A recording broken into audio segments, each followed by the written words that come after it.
साल 1983 गुजरात के पास अरेबियन सी में कुछ डाइवर्स कई दिनों से एक रहस्य की तलाश में समुद्र की अथाह गहराइयों को टटोलने में लगे हुए थे।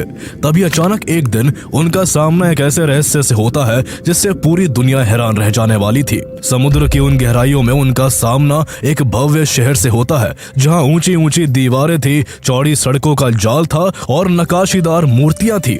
ऐसा लग रहा था जैसे किसी प्राचीन सभ्यता की गूंज अब भी इन खंडरों में जिंदा हो। जब यहाँ के अवशेषों को साइंटिफिक टेस्टिंग के लिए भेजा गया तो पता चलता है कि ये सभी अवशेष महाभारत काल के हैं। समुद्र की गहराइयों में डूबा ये शहर था द्वारका, जिसका जिक्र महाभारत, हरिवंश पुराण और कई अन्य हिंदू ग्रंथों में किया गया है। ये वही पावन भूमि थी जिसे हिंदू ग्रंथों के अनुसार खुद भगवान श्री कृष्ण ने बसाया था। हजारों साल पहले यहाँ की हर दिशा में भगवान कृष्ण की लीलाएं बसती थी। उनकी बांसुरी की धुन से पूरा शहर झूम उठता था। कहा जाता है कि यहाँ के महलों की दीवारें सोने चांदी से जड़ी होती थी और खंभों में हीरे जवारात जड़े होते थे। जब उन पर सूरज की किरणें पड़ती थी तो ऐसा लगता जैसे स्वर्ग खुद धरती पर उतर आया हो। माना जाता है कि सालों तक ये शहर भगवान श्री कृष्ण की लीलाओं का गवाह बना, लेकिन फिर समय ने करवट बदली और एक ही पल में पूरा द्वारका शहर समुद्र की अथाह गहराइयों में समा गया। एक क्षण में सब कुछ विलीन हो गया। तो आइए जानते हैं कि आखिर विश्वास और इतिहास को जोड़ती इस पवित्र भूमि की पूरी सच्चाई क्या है। वो कौन सा कारण था जिसके चलते द्वारका नगरी समुद्र में समा गई, और वो कौन से साइंटिफिक एविडेंसेस है जो द्वारका के बारे में महाभारत और अन्य पौराणिक ग्रंथों से मेल खाते हैं। गुजरात के सौराष्ट्र जिले में स्थित द्वारका शहर गोमती नदी और अरेबियन सी के तट पर बसा हुआ है। द्वारका हिंदू धर्म के 4 प्रमुख धामों में से एक है। द्वारका को सप्तपुरी में भी गिना जाता है, यानी ये भारत के 7 सबसे पवित्र और प्राचीन नगरों में से एक है। हालांकि आज के समय में द्वारका को 2 हिस्सों में बांटा जाता है। एक मुख्य द्वारका है जो समुद्र तट के पास स्थित शहर है, जहाँ भगवान श्री कृष्ण को समर्पित द्वारकाधीश मंदिर भी है, जबकि दूसरा बेट द्वारका है जो अब मुख्य द्वारका से करीब 34 किलोमीटर दूर समुद्र की गहराइयों में समाई हुई है।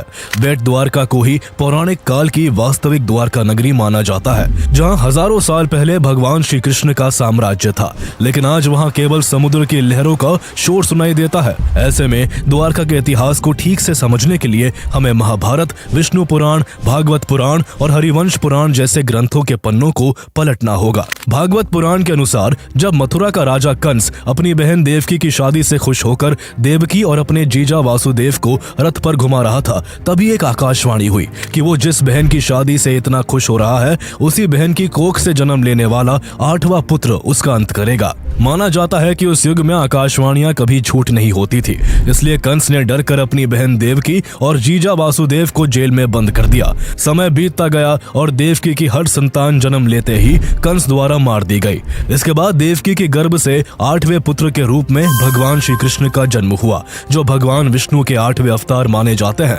जैसे ही श्री कृष्ण ने जन्म लिया, वहाँ एक चमत्कार हुआ। वहाँ के सभी पहरेदार गहरी नींद में सो गए, जेल के सभी दरवाजे खुद ब खुद खुल गए और देवकी और वासुदेव के हाथों में लगी हथकड़ियां भी टूटकर गिर पड़ी। वासुदेव ने तुरंत श्री कृष्ण को लेकर तूफानी रात में यमुना पार की और गोकुल में अपने मित्र नंद बाबा के घर पहुंचे, जिनके यहाँ उसी रात यशोदा माता ने एक कन्या को जन्म दिया था। वासुदेव ने अपने पुत्र को वही छोड़ा और उस कन्या को लेकर मथुरा लौट आए। कहा जाता है कि सुबह कंस को जब 8वें बच्चे की जानकारी मिली तो वो दौड़ता हुआ जेल पहुंचा, लेकिन उसे देखकर हैरानी हुई कि इस बार बच्चा एक लड़की थी। फिर भी उसने उस बच्ची को भी मारने की कोशिश की, लेकिन जैसे ही उसने उसे पटकना चाहा, वो कन्या हवा में उड़ गई और बोली, हे मूर्ख कंस, तुझे मारने वाला जन्म ले चुका है, तुझे जल्द ही तेरे पापों का दंड मिलेगा। इस वाक्य से कंस की रातों की नींद गायब हो गई। उसने अपने आदमियों को उस दिन जन्म लेने वाले सभी लड़कों को मारने का आदेश दे दिया। इधर भगवान श्री कृष्ण गोकुल में राजा नंद और माता यशोदा के घर बड़े हो रहे थे। कंस के आदेश पर उसके आदमियों ने उस दिन जन्मे सभी बच्चों की हत्या कर दी, लेकिन जब भी कोई श्री कृष्ण के पास पहुंचा, वो या तो चमत्कार से मारा गया या पराजित हो गया। जब भगवान श्री कृष्ण खुद बड़े हुए तो वो अपने भाई बलराम के साथ मथुरा पहुंचे और उन्होंने एक भयानक युद्ध के बाद अपने मामा कंस को मार गिराया। इसके बाद उन्होंने अपने माता पिता को कंस के कारावास से मुक्त किया और मथुरा की राजगद्दी कंस के पिता उग्रसेन को सौंप दी। कंस की मौत की खबर जब कंस के ससुर और मगध सम्राट जरासंध को मिली तो वो गुस्से से तिलमिला उठा और उसने कसम ली कि वो भगवान श्री कृष्ण और उनके पूरे वंश को मिटा देगा।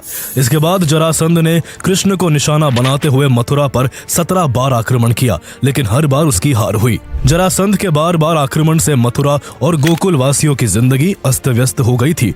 ऐसे में श्री कृष्ण ने मथुरा छोड़ने का फैसला किया ताकि उनके कारण मथुरा के लोगों को कष्ट ना सहना पड़े। वो गुजरात में समुद्र के बीचों बीच एक शहर बसाना चाहते थे। पौराणिक ग्रंथों के अनुसार भगवान श्री कृष्ण ने कई दिनों तक समुद्र देव की कठोर तपस्या की, जिससे समुद्र देव ने प्रसन्न होकर उन्हें 12 योजन भूमि यानी लगभग 96 स्क्वायर किलोमीटर की जगह प्रदान की। इसी 12 योजन भूमि पर वास्तुकला के देवता भगवान विश्वकर्मा ने भगवान श्री कृष्ण के लिए स्वर्ण नगरी द्वारका बनाई, जो काफी भव्य और सुंदर थी।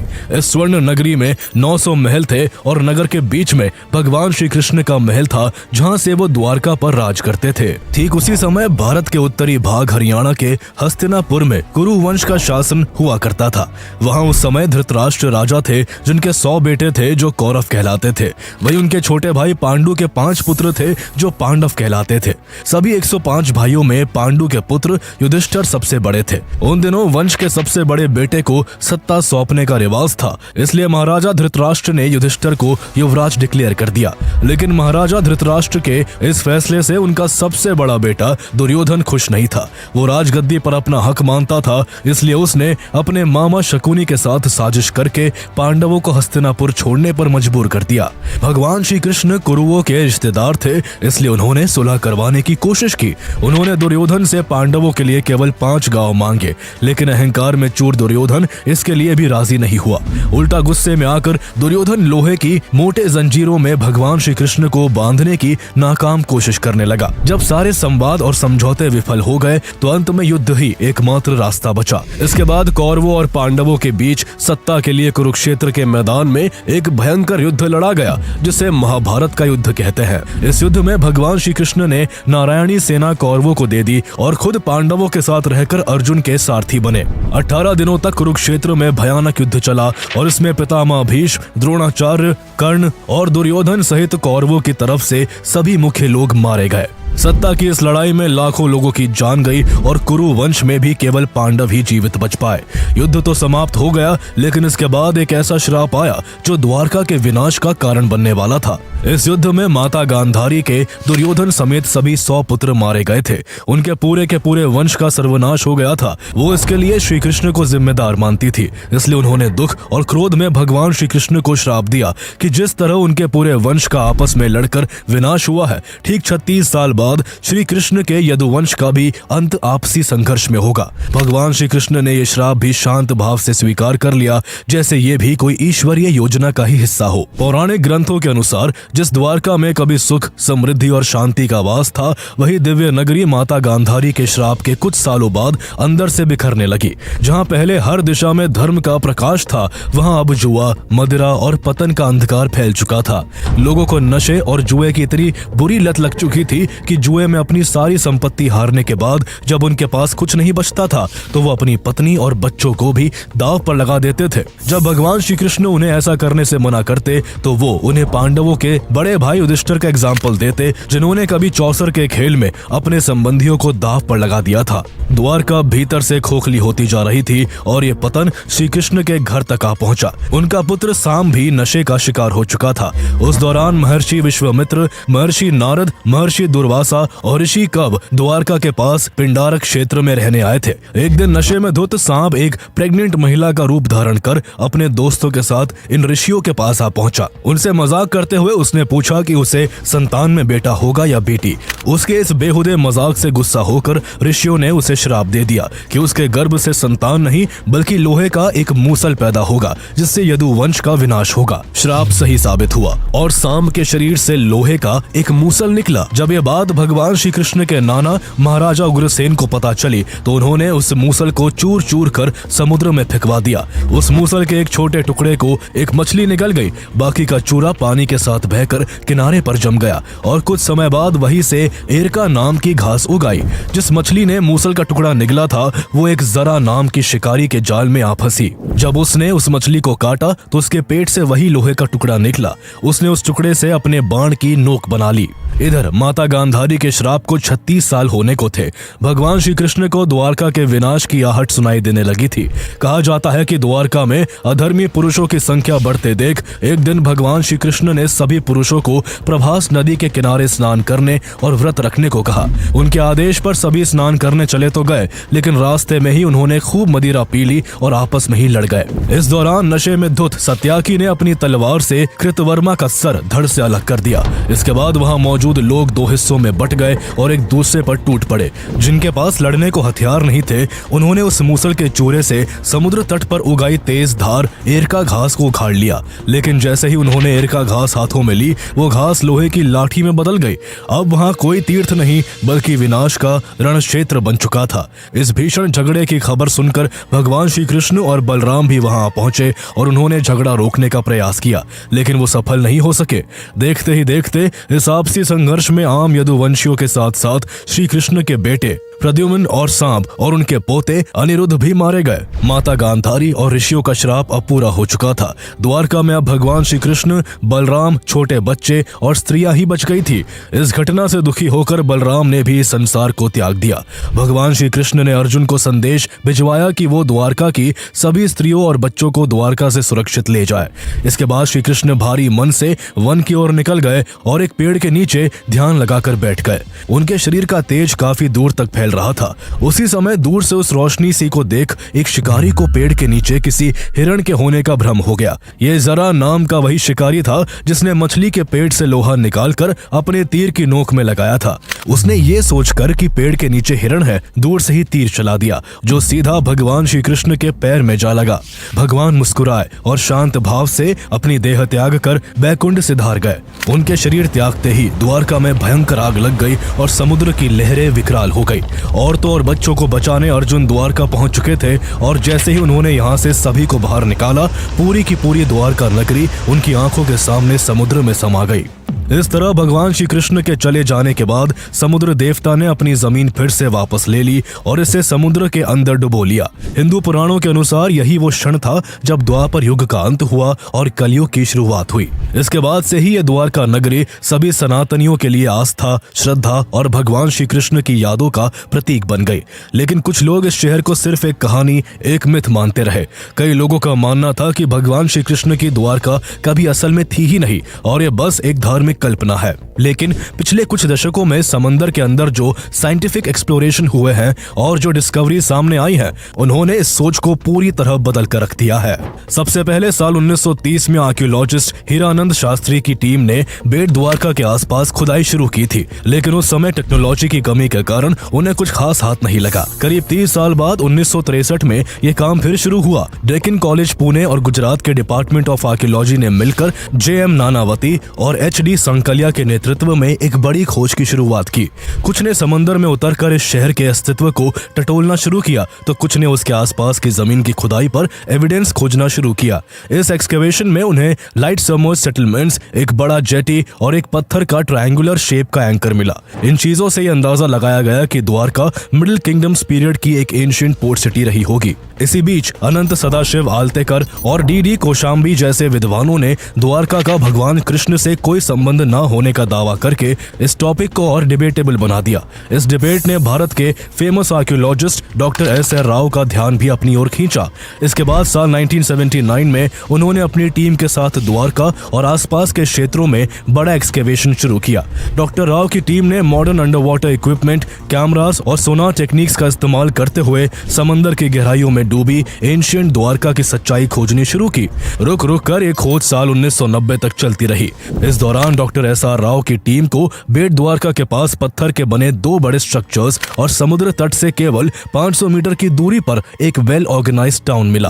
उन्हें वहां एक 560 मीटर लॉन्ग वॉल दिखाई दी, जिसका स्ट्रक्चर महाभारत के डिस्क्रिप्शन से मेल खाता है। हिंदू ग्रंथों के अनुसार द्वारका में 50 अद्भुत पिलर्स थे। आर्कियोलॉजिस्ट को अंडर वाटर 30 पिलर्स अब तक मिल चुके हैं। इसके अलावा आर्कियोलॉजिस्ट को वहां से वेपन्स बनाने में इस्तेमाल होने वाले stone moulds, iron weapons, stone anchors और इरिगेशन स्ट्रीम्स जैसे एंशिएंट एंटीक्स मिली। इन आइटम्स की जब कार्बन डेटिंग करवाई गई तो पता चला कि ये चीजें करीब 1500 BC की है। डॉक्टर SR राव का मानना था कि भगवान श्री कृष्ण की द्वारका करीब 1700 BC में एग्जिस्ट करती थी, जो इन डिस्कवरी से भी मैच करती है। ये कोई साधारण खोज नहीं थी। इसने पहली बार साइंटिफिक व्यू से ये साबित किया कि अरब सागर में एक प्राचीन शहर कभी एग्जिस्टेंस में था। महाभारत में द्वारका को एक वारी दुर्ग यानी पानी से घिरा किला बताया गया है और डॉक्टर राव की टीम को भी ऐसे ही किले जैसे स्ट्रक्चर के निशान मिले।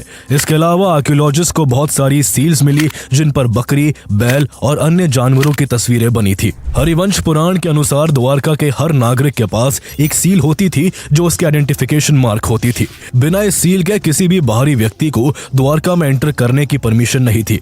महाभारत काल में द्वारका के आसपास 7 आइलैंड्स होने की बात कही जाती है।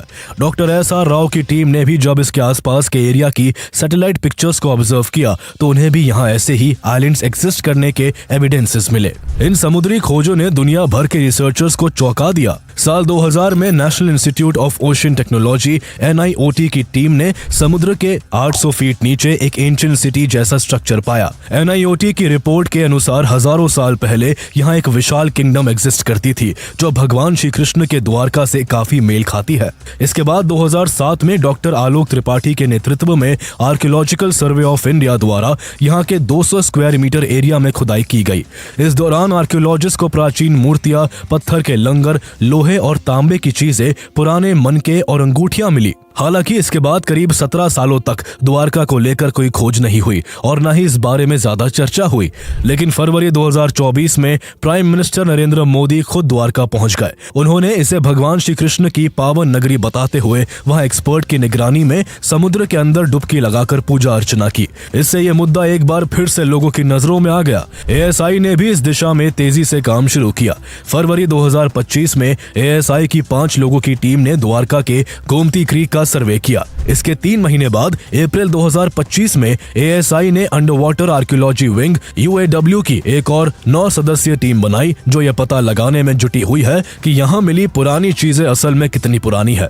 इसके लिए ये टीम यहाँ की मिट्टी, समुद्र के नीचे से मिली एंटीक्स और खुदाई में मिली चीजों का गहराई से साइंटिफिक एनालिसिस कर रही है। इसी बीच CSIR इंडिया के एक्स चीफ डॉक्टर राजीव निगम ने द्वारका को लेकर एक अलग तरह की थ्योरी दी। उनके अनुसार आज से लगभग 15,000 साल पहले समुद्र का वाटर लेवल अब की तुलना में 100 मीटर कम था। समय के साथ ये स्तर ऊपर नीचे होता रहा और करीब 3500 साल पहले जब लेवल फिर से गिरा, उसी समय द्वारका बसाई गई होगी। लेकिन कुछ समय बाद एक बार फिर समुद्र का वाटर लेवल बढ़ा और इसी में ये शहर डूब गया। कुछ साइंटिस्ट का तो ये तक मानना है कि द्वारका एक बार नहीं, कई बार डिस्ट्रॉय हो चुकी है। लोकल लोग मानते हैं कि द्वारका 6 बार डूब चुकी है और वर्तमान द्वारका 7वीं द्वारका है। इस तरह द्वारका के बारे में आर्कियोलॉजिस्ट, एक्सपर्ट्स और स्पिरिचुअल गुरुओं की थ्योरीज में काफी डिफरेंसेस है। लेकिन एक बात सभी मानते हैं कि द्वारका को लेकर जो भी डिस्कवरीज अब तक हुई है, उनमें कई बातें ऐसी है जो महाभारत में डिस्क्राइब द्वारका से मेल खाती है। भले ही आर्कियोलॉजिस्ट अब तक द्वारका की सच्चाई से पूरी तरह पर्दा नहीं उठा पाए, लेकिन यहाँ हर साल लाखों श्रद्धालु भगवान श्री कृष्ण के दर्शन के लिए आते हैं। द्वारका से बेट द्वारका की कुल दूरी करीब 34 किलोमीटर है, जिसमें 32 किलोमीटर का रास्ता जमीन पर है और बाकी 2 किलोमीटर समुद्र के ऊपर है। अब इस समुद्री रास्ते को जोड़ने के लिए सुदर्शन सेतु नाम का एक भव्य पुल बन चुका है, जो इंडिया का सबसे लंबा केबल स्टेड ब्रिज है। भगवान श्री कृष्ण गीता में जीवन का सार समझाते हुए कहते हैं कि व्यर्थ की चिंता छोड़कर हमें वर्तमान में जीना चाहिए। उनके संपूर्ण जीवन का मर्म कर्म पर आधारित है। इसलिए जरूरी है कि जो काम द्वारका की सच्चाई जानने के लिए शुरू हुआ है, उसे अंजाम तक पहुंचाया जाए। द्वारका को लेकर आर्कियोलॉजिस्ट की खोजबीन जारी है। ऐसे में देखना होगा कि द्वारका से जुड़े बाकी सभी रहस्यों से आखिर कब तक पर्दा उठ पाता है।